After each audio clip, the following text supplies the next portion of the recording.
I truly just can't with some of y'all. I was so infuriated to see scenes of absolute buffoonery displayed by my fellow citizens when a whale beached at Walvis Bay recently. Just look at this.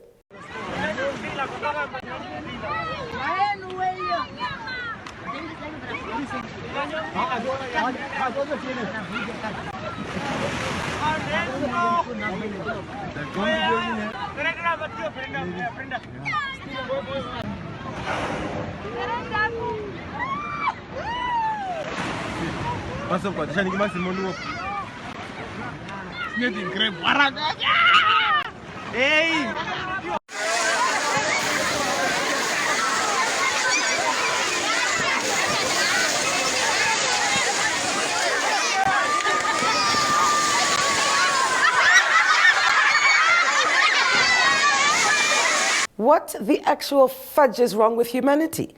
I spoke to businessman Norde Dreyer about what transpired there. Okay, so basically the whale was stranded and I got the call in Wednesday afternoon from the Namibian dolphin project, and I've always been quite involved with these animals when they're on the beach, so they phoned me.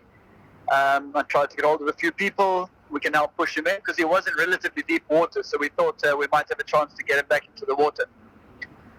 So we went to the beach and a lot of us pushed him, and we did manage to get him in the right direction. He did actually swim off probably 5 or 6 times, but each time he turned around, came straight back to the beach. Now, we've had quite a few of these animals before. Normally when they display that kind of behavior, it means they are sick. He was quite thin. He could be sick, and he came to the beach to die. This does happen often. So it's quite a natural process. The first day he was quite deep in the water, so that was fine. But the next morning on low tide, he was lying right next to the beach. And this is obviously a bit of a problem because there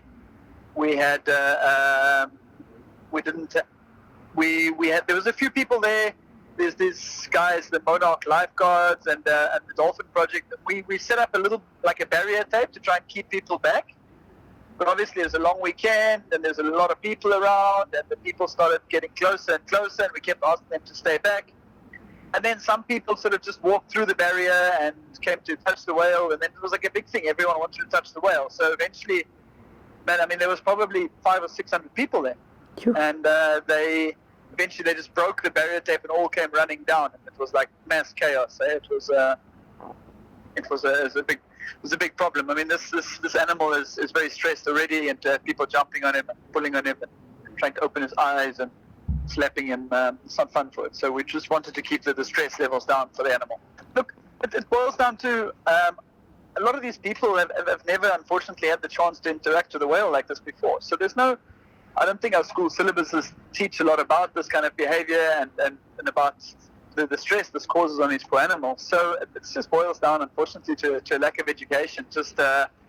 People just didn't know better. I'm sure if people knew what the consequences would be, they'd leave it behind. But also very much a danger issue. That animal is extremely strong and still very much alive. If he flaps his tail, he can kill a lot of people. It's a 40-ton animal, very, very strong. So it was a big part of it, trying to keep people away because of the danger of being on this animal. People have been killed in these situations many times before.